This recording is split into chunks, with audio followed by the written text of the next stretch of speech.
मध्य प्रदेश में 1 दिसंबर को गीता जयंती धूमधाम से मनाई जाएगी, जिसमें आम नागरिकों के साथ जेल में बंद कैदियों को भी विभिन्न प्रतियोगिताओं में भाग लेने की अनुमति दी गई है। इसी के साथ प्रदेश के स्कूलों कॉलेजों में छात्र प्रमुख जेलों में बंदी श्रीमद् भगवद गीता का सस्वर पाठ भी करेंगे। इसके साथ हरियाणा के कुरुक्षेत्र में 24 नवंबर से 1 दिसंबर के बीच अंतर्राष्ट्रीय गीता महोत्सव में भी मध्य प्रदेश ने सहभागिता की है। मध्य प्रदेश में 1 दिसंबर को गीता जयंती का वृहद आयोजन किया जाएगा, जिसे लेकर मुख्यमंत्री डॉक्टर मोहन यादव ने वीडियो कॉन्फ्रेंसिंग के जरिए सभी कलेक्टर्स की बैठक ली और गीता जयंती पर होने वाले कार्यक्रमों की तैयारियों की समीक्षा और जन भागीदारी बढ़ाने के निर्देश दिए। सीएम ने गीता के अध्यायों की संस्कृत और हिंदी प्रतियां स्कूल, कॉलेज और आम जनता को उपलब्ध कराने के भी निर्देश दिए। मुख्यमंत्री डॉक्टर मोहन यादव ने प्रदेशवासियों से गीता जयंती में बढ़ चढ़कर भाग लेने का आह्वान किया। उन्होंने कहा कि 1 दिसंबर को अंतर्राष्ट्रीय गीता जयंती के अवसर पर मध्य प्रदेश में सभी जिला विकास खंड और संभागीय मुख्यालयों पर श्रीमद् भगवद गीता के 15वें अध्याय का पाठ किया जाएगा, ताकि युग युगांतर तक श्री कृष्ण के मान कल्याण का संदेश हम आत्मसात कर सके। मध्य प्रदेश में धूमधाम से मनाई जाएगी गीता जयंती। हरियाणा में हो रहे गीता महोत्सव में मध्य प्रदेश शामिल। 24 नवंबर से 1 दिसंबर तक कुरुक्षेत्र में हो रहा महोत्सव। मध्य प्रदेश के 313 विकास खंडों में होंगे कार्यक्रम। 55 जिला मुख्यालय और 10 संभागों में भी कार्यक्रम का आयोजन। श्री कृष्ण परंपरा के आचार्यों की उपस्थिति में 3 लाख गीता प्रेमी करेंगे पाठ। श्रीमद् भगवद गीता के 15वें अध्याय के श्लोक का होगा सस्वर पाठ। गीता ज्ञान प्रतियोगिता, कृष्णायन नृत्य नाटिका का भी होगा प्रदर्शन। प्रतियोगिताओं में मिलेंगे 70 बड़े पुरस्कार। 1 दिसंबर को अंतर्राष्ट्रीय गीता जयंती के अवसर पर मध्य प्रदेश में सभी जिला विकास खंड संभागीय मुख्यालय पर श्रीमद् भगवद गीता के 15वें अध्याय का पाठ किया जा रहा है, ताकि युग युगांतर श्री कृष्ण के मानव कल्याण का संदेश हम आत्मसात कर सकें। मध्य प्रदेश सरकार के वीर भारत न्यास द्वारा गीता पाठ के साथ साथ गीता प्रतियोगिता आयोजन भी किया जा रहा है। हम सबका प्रयास है श्रीमद् भागवत गीता की जयंती को अविस्मरणीय बनाए। आइए हम सब इन सारी चीजों से जुड़े और गीता जयंती के अवसर पर होने वाले सभी कार्यक्रमों में भाग लें। एक और सरकार गीता जयंती धूमधाम से मनाकर भगवान श्री कृष्ण के कल्याण का संदेश लोगों को आत्मसात करने की अपील कर रही है, तो वहीं दूसरी ओर कांग्रेस सरकार के आयोजन पर सवाल उठा रही है। कांग्रेस का कहना है कि गीता जयंती मनाने से क्या होगा। सरकार को गीता जी के आदर्शों का पालन करना चाहिए, जो सरकार नहीं कर रही है। सरकार गीता जयंती का आयोजन केवल इमेज बिल्डिंग के लिए कर रही है। गीता जयंती मनाने से बड़ा काम है कि गीता जी के आदर्शों का पालन करें, सामाजिक न्याय की सुस्थापना करें, किसानों के साथ न्याय करें, मजदूरों के साथ न्याय करें। तब गीता की पूजा का मतलब है। भगवान कृष्ण ने जो निर्देश दिए हैं और जो न्याय करने की बात की है, धर्म की जो हानि हो रही है, उसका पालन करे सरकार। ये केवल जो है एक तरह का कहना चाहिए कि एक इमेज बिल्डिंग के काम है, इवेंट है, और कुछ नहीं है। एक तरफ मध्य प्रदेश सरकार गीता जयंती को जन भागीदारी और सांस्कृतिक आस्था का महापर्व बताते हुए इसे व्यापक स्तर पर मनाने की तैयारियों में जुटी है, वहीं दूसरी ओर कांग्रेस इसे सरकार की छवि सुधारने की कवायद करार दे रही है। आरोप प्रत्यारोपों के बीच अब सबकी नजर 1 दिसंबर को होने वाले राज्यव्यापी गीता पाठ और आयोजनों पर होगी, जहां ये देखना अहम रहेगा कि ये पर्व आध्यात्मिक एकता का संदेश कितने व्यापक रूप से जन जन तक पहुंच पाता है। Bureau report, IND 24।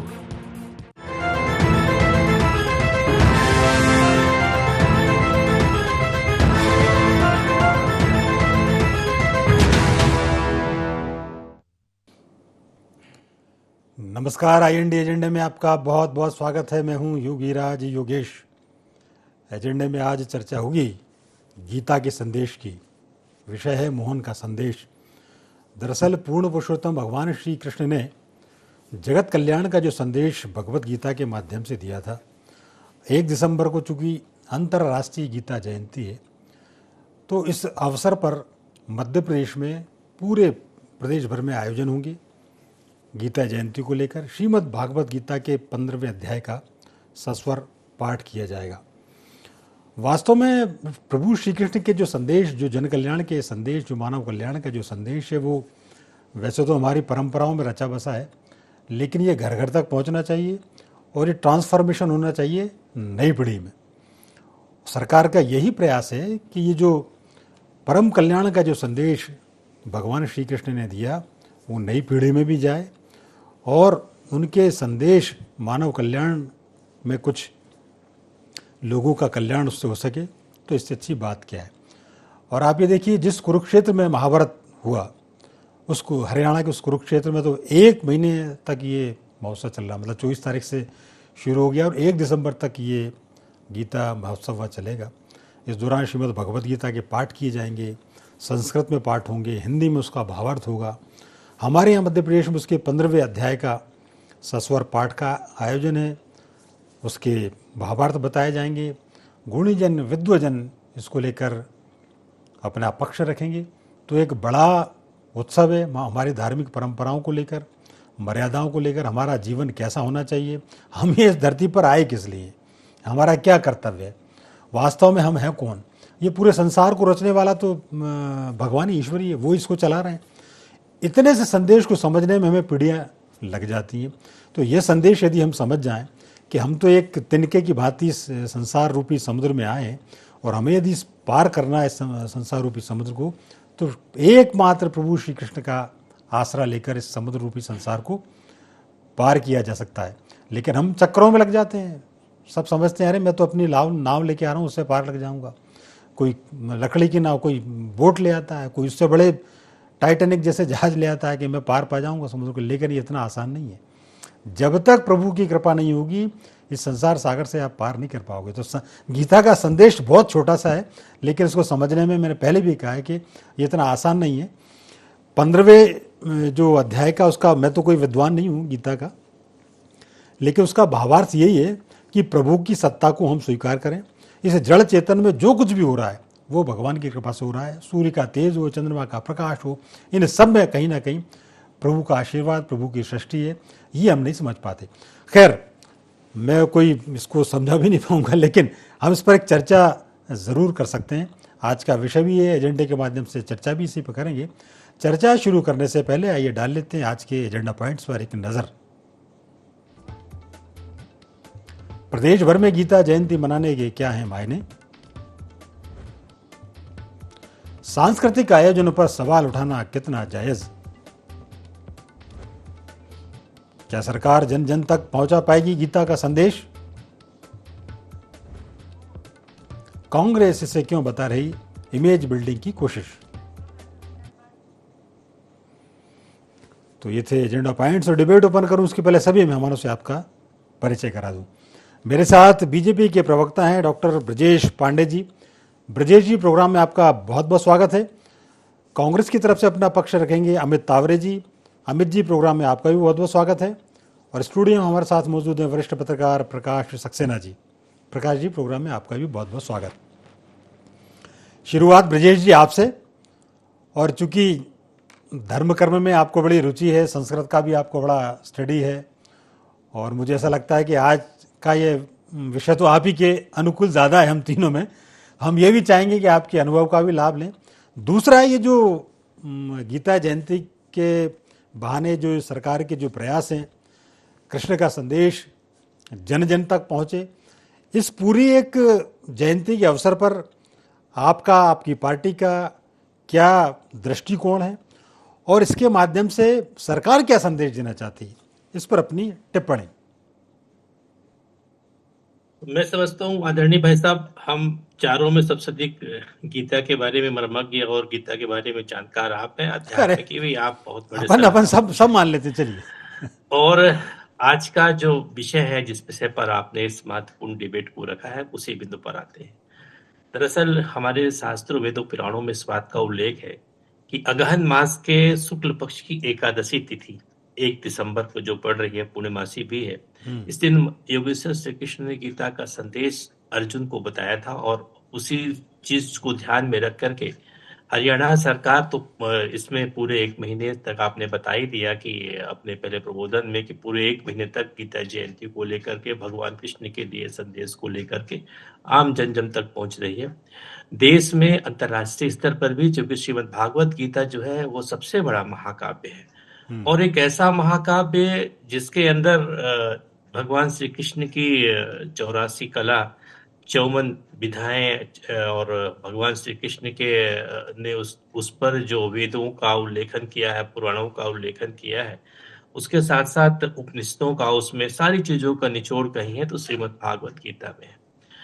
तो ये वो चीज है, यह वह क्षण है जो पूरे प्रदेश को गौरवान्वित करता है, और इसमें हम जेल में बंद कैदियों को भी, वहाँ उनको भी इस दिन गीता ज्ञान के लिए आगे लाएंगे, क्योंकि देश की आजादी की लड़ाई लड़ने वाले राष्ट्रपिता महात्मा गांधी से लेकर जितने भी राष्ट्र नायक थे, सब यही मानते थे गीता एक परम सत्य है, और जब भी मनुष्य किसी भी स्थिति में उलझ जाए या किसी सवाल का उसको जवाब न मिले, तो मैं समझता हूं कि उन्हें गीता को अध्ययन करना चाहिए। और गीता का अध्ययन करने के बाद गांधी जी ने अपनी पुस्तक हरिजन में इस बात का उल्लेख भी किया है, गीता की पुस्तक का अध्ययन करने के बाद उसके अंदर की आत्म चेतना शक्ति जागृत होती है।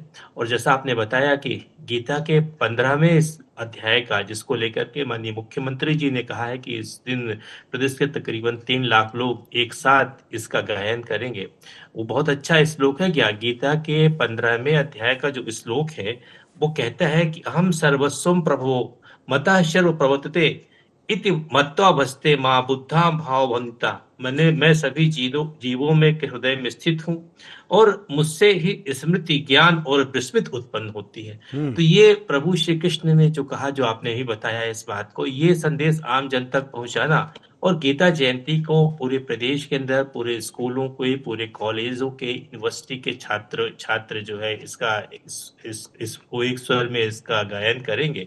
हम समझते हैं बृहद आयोजन हो रहा है, और प्रभु श्री कृष्ण की वाणी, अमर वाणी, जो संस्कृत में भी है और उसका हिंदी अनुवाद भी हो चुका है, तो वो सब तक पहुंचे, आम जन तक पहुंचे, अंतिम छोर तक पहुंचे, यही मध्य प्रदेश की सरकार का उद्देश्य। और इसी पुण्य कार्य के तहत ही ये पूरी की पूरी महोत्सव को मध्य प्रदेश सरकार आयोजित करने जा रही है। ठीक बात। थोड़ा सा जो मैं समझा, और थोड़ा बहुत जो भगवत गीता के अध्ययन से पल्ले पड़ा अपने को, तो कुछ, क्योंकि बिना प्रभु श्री कृष्ण के ये सब संभव ही नहीं है। एक इसका उदाहरण बड़ा अच्छा आता है कि ये संसार रूपी अविनाशी वृक्ष और उल्टा टंगा हुआ है। इसकी जो, ये आप भी जानते होंगे, ब्रजेश जी आप मुस्कुरा रहे हैं, अमित जी ने भी, चूंकि प्रकाश जी तो देता है बड़े इस चीज़ों के, इसकी जड़ ऊपर है और उसके तने और पत्तियां नीचे हैं, ये उसमें वर्णन आता है। और इसका भाव केवल यही है कि इसको समझना। अब चूंकि क्या है कि लोग यही कहेंगे, अरे ये कैसी बात कर रहे हैं, कोई ऐसा वृक्ष होता है क्या कि जो उल्टा उल्टा टंगा हो। लेकिन प्रभु यही बताना चाहते हैं, इसकी जड़ें ऊपर है तो प्रभु उसका सिंचित कर रहे हैं इसको, और नीचे मतलब आप नीचे की गति को जा रहे हैं, मतलब आप 84 लाख योनियों में आप जा रहे हैं।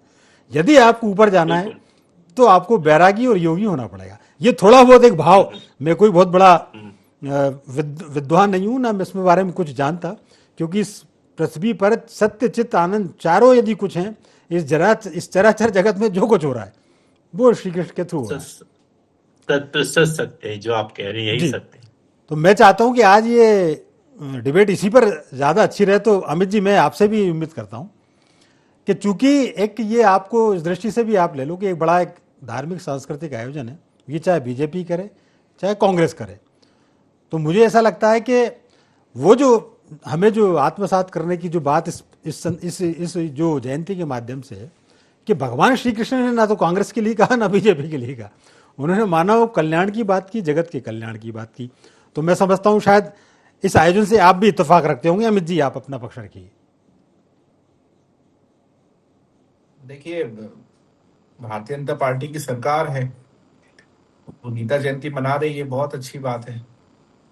आपने कहा कि मैं ये उम्मीद करूंगा अमित जी इसी पर डिबेट जो है वो केंद्रित रहे, लेकिन हो सकता है मैं आपकी उम्मीद को पूरा ना कर पाऊं। हम चारों लोगों की इस पैनल में मैं सबसे अल्प ज्ञानी हूं, मैं ये मानता हूं। आप तीनों लोग बहुत वरिष्ठ हैं। नहीं, ये विषय ऐसा है कि अपन सब अल्प ज्ञानी इस विषय में। तो नहीं, आप लोगों का मैंने अध्ययन सुना, आप दोनों की बातें सुनी। ब्रजेश जी की बात बहुत अच्छी है, विस्तृत है। आपकी तो खैर क्या कहना, सभी को पता है। लेकिन मेरा अल्प ज्ञान है, उस हिसाब से मैं तो ये जानता हूँ कि किसी एक दिन को हम सिर्फ गीता जयंती के रूप में यदि मना लेंगे, इवेंट कर लेंगे, वो मुझे लगता है कि वो गीता के साथ न्याय नहीं हो। गीता के साथ न्याय जब होगा कि जब आप, हम, ब्रजेश भाई, भारतीय जनता पार्टी, कांग्रेस, मध्य प्रदेश के करोड़ों लोग गीता के आदर्शों पर चलेंगे। यदि हम महात्मा गांधी जी की अभी बात कर रहे थे कि गीता के बारे में क्या वो सोचते थे, तो हमको गोडसे मुर्दाबाद भी बोलना पड़ेगा, गोडसे की विचारधारा के खिलाफ भी बोलना पड़ेगा, तब ये बात सार्थक होगी। हम सिर्फ एक दिन की बात का इवेंट बना लेंगे, क्योंकि आप देखिए उसमें तो लिखा है ना कि विश्व का कल्याण हो। तो अभी तो आप समझिए कि यदि मोहन यादव जी मुख्यमंत्री हैं, तो आपके, हमके, सभी के एक उम्मीद जो है वो मुख्यमंत्री से रहती है, सरकार से रहती है। तो गीता का मेन यही है कि यदि हम आज के परिदृश्य में देखें तो मध्य प्रदेश में एक कहीं भी कोई किसान परेशान ना हो, कहीं भी किसी महिला के साथ अत्याचार ना हो, सारे हमारे युवाओं को बेहतर रोजगार मिले, जो जितनी महंगाई है वो कम हो। ये कहीं ना कहीं यदि सरकार इस मामले में काम करती है, सफल होती है, तो यही गीता पे चलने का उद्देश्य है। लेकिन एक दिन पहले, 2 दिन पहले हम गीता पे चर्चा कर लें और एक दिन हम गीता जयंती मना लें, फोटो सेशन हो जाए, मुख्यमंत्री कर लें, और उसके बाद हमारे प्रदेश का ये दुर्भाग्य हो कि 20 साल से भारतीय जनता पार्टी की सरकार है और तमाम किसान, आदिवासी, महिला सब परेशान हो, तो मुझे लगता है कि ये कहीं भी ये ठीक नहीं है। आप गीता जयंती भले ही ना मनाएं, लेकिन यदि आप गीता के आदर्शों पर यदि चलते हैं तो सबसे बड़ी बात तो यही होगी कि आप उनके बताए हुए मार्ग पर चलें। और अभी जो सरकार है उसको इस बात में बिल्कुल ध्यान देना चाहिए कि सिर्फ 1 दिसंबर नहीं, बाकी 364 दिन भी आपको गीता के आदर्शों पर चलना पड़ेगा। बिल्कुल ठीक बात है। मैं भी उम्मीद करता हूँ सनातनी जो भी हैं वो 365 दिन ही चलें, कोशिश करें। संभव तो ये नहीं है कि इतना हो जाए, लेकिन जितना बन सके, क्योंकि गीता भी यही कहती है कि जितना आपसे बन जाए भैया, अपने व्यस्ततम दिनचर्या में से प्रभु के नाम के यदि आपको 2-4-5 मिनट मिलते हैं तो ये इससे अच्छी कोई बात नहीं है। प्रकाश जी, आप भी चूँकि धर्म और आध्यात्म में आपकी बड़ी ज़बरदस्त पकड़ है, ये पक्ष, चूँकि जो अपनी जो डेली की जो अपनी डिबेट होती है उसमें ये पक्ष छूट जाता है। आज आपके पास भी मौका है, हम सबके पास भी मौका है। धुआंधार बल्लेबाजी के लिए आप नहीं, बल्लेबाजी नहीं, पिच पर सादर आमंत्रित हैं। धर्म और अध्यात्म की, धर्म और अध्यात्म की, और ये तो हमारे आत्मा है, किसी भी धर्म की आत्मा होती है अध्यात्म, और उसमें भी देखने का जो तरीका, मतलब किसी भी जीवन शैली या किसी के धर्म के मर्म को हम कैसे देख सकते हैं, उसको दर्शन शास्त्र कहते हैं।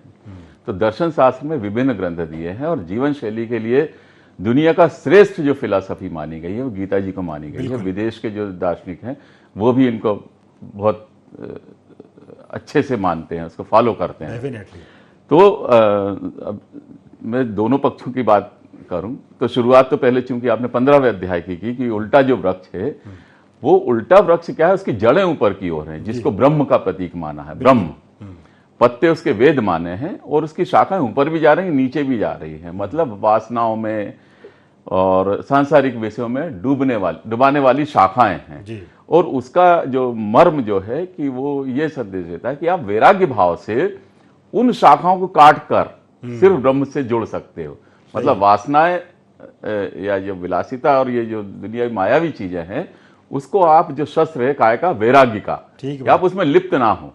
गीता जी भी जो भक्ति योग, ज्ञान योग है, और एक वो कर्म योग, कर्म योग, हाँ, उसमें जो महन है कि आप उसमें डूबे नहीं, लिप्त ना हो उसमें, जिसको निष्काम कर्म की ओर प्रेरित करती है। उसमें ये भावना है कि ये जो कर रहा है मैं कर रहा हूं, क्योंकि भगवान स्पष्ट कह चुके हैं, कर्ता खुद ना बने। मान लो एक शिकारी धनुष बाण से तीर चला रहा और सामने पक्षी की मृत्यु होती है, तो हत्यारा तीर नहीं होगा, उसको साधने वाला होगा। तो हम सबको साधने वाला ब्रह्म है, हम माध्यम हैं।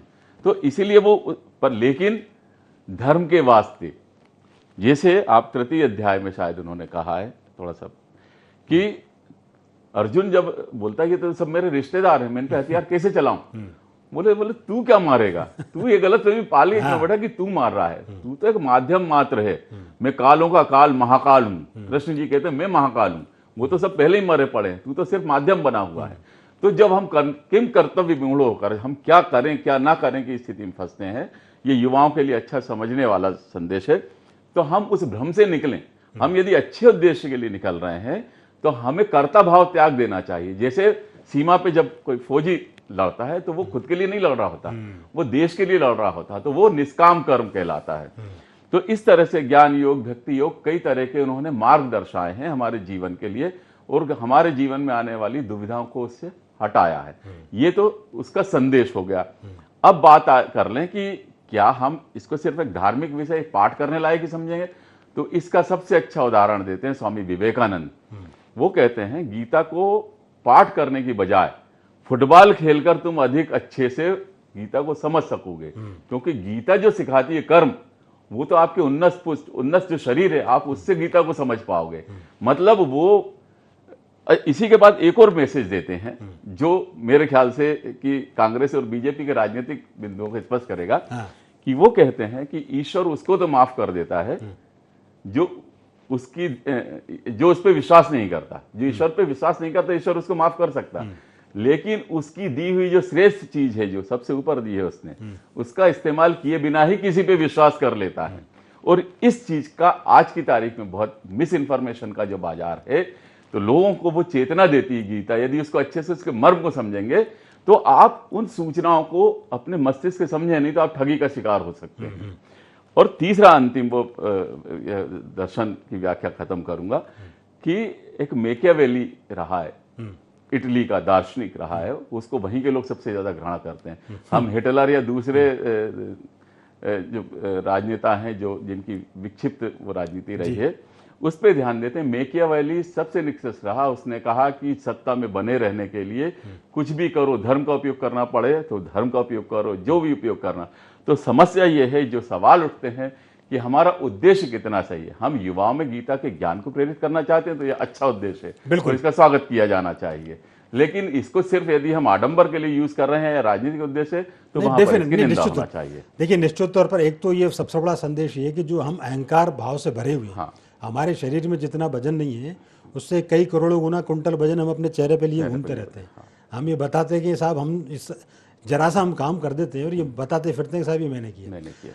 गीता का सबसे बड़ा संदेश ये है कि साहब आप कुछ नहीं हो, जो कर रहे हैं कराने वाले प्रभु श्री कृष्ण है। तो ये एक छोटी सी लाइन है, इसको समझने की आवश्यकता है। सरकारें भी इसके माध्यम से ये समझें कि हम कर रहे हैं, हमने ऐसा किया, हम अब किसी इस दृष्टि इस विजन से थोड़ा बाहर आए और ये मान के चले कि हम एक तिनके के सहारे आए, नैया हमको पार करना है। चूंकि ब्रजेश जी ये विषय ऐसा है कि बहुत कुछ बोलने को है, लेकिन आपका समय क्योंकि बहुत जल्दी एक दो मिनट ही हो पाएगा। आपका कमेंट। देखिए भाई साहब, बड़ी स्पष्ट बात है। चूंकि हमारे मित्र और इनकी पार्टी जो है हर चीज को राजनीतिक चश्मे से देखती है। इस देश के सनातन संस्कृति को, इस देश के सांस्कृतिक आयोजनों को भी ये लोग राजनीतिक चश्मे से देखते हैं। तो ये इनका दृष्टिकोण है, उस विषय पर ये ज्यादा अच्छा यही बता सकेंगे। मैं समझता हूं कि मध्य प्रदेश के 313 विकास खंडों में, प्रदेश के 53 जिलों में और 10 संभागों में जब गीता जयंती के दिन एक स्वर में उठ कर के इतना बड़ा युद्ध प्रदेश की सरकार कर रही है, गीता ज्ञान प्रतियोगिता का आयोजन हो रहा है, नृत्य वाटिका के माध्यम से बताया जा रहा है, क्योंकि कम्युनिकेशन की एक माध्यम नहीं होते, कम्युनिकेशन के कई सारे माध्यम होते हैं। हर स्रोतों के माध्यम से महान जन तक पहुंच रहे हैं। प्रतियोगिताओं में हम 70 बड़े पुरस्कार दे रखे हैं और आध्यात्मिक एकता का संदेश प्रदेश के अंदर जो देश के हृदय स्थली वहां दे रहे हैं, ये बहुत बड़ी बात है। भगवान श्री कृष्ण ने गीता में इस बात को साफ तौर से कहा था, कर्मण्डे वाधिकारस्ते मां फलेषु कदाचन मां कर्म फल हेतु पूर्वा ते संगोत सभी कर्मणा। मतलब हम जो मेरा काम है, हम अपना कर्म कर रहे हैं। ठीक है, बस एक कमेंट अमित जी। और प्रकाश जी ने बहुत अच्छी बात किया। बिल्कुल विवेकानंद जी ने कहा था, God is circle whose centre is everywhere. बिल्कुल ठीक बात। एक लास्ट कमेंट अमित जी आपका। अमित जी, समय बहुत समाप्ति की ओर। देखिए, मैं तो ईश्वर से यही सद्बुद्धि की बात करूंगा कि वो लोग जो प्रधानमंत्री नरेंद्र मोदी जी जो खुद को नॉन बायोलॉजिकल कहते हैं, और जो मोहन यादव जी जो कहते हैं 24 घंटे, जैसा कि आपने कहा सरकारें कहती हैं हम करा रहे हैं, तो इस चीज से निकलें और गीता के जो वास्तविक जो हमारे पैनल में बातें हुई हैं उसको आत्मसात करें, तो यही सबसे बड़ी उपलब्धि होगी। ठीक बात। लेकिन आज बहुत अच्छा लगा कि हमने पॉलिटिकल बातों से इतर एक थोड़ी बहुत कोशिश की सार्थक चर्चा करने की, और आप तीनों ने बहुत शानदार तरीके से अपनी बात रखी। ब्रजेश जी आपका, अमित जी आपका, प्रकाश जी आपका बहुत बहुत धन्यवाद और शुक्रिया। तो IND एजेंडा में फिलहाल इतना ही। आप हमारे साथ बने रहिए, जुड़े रहिए और देखते रहिए IND 24। नमस्कार।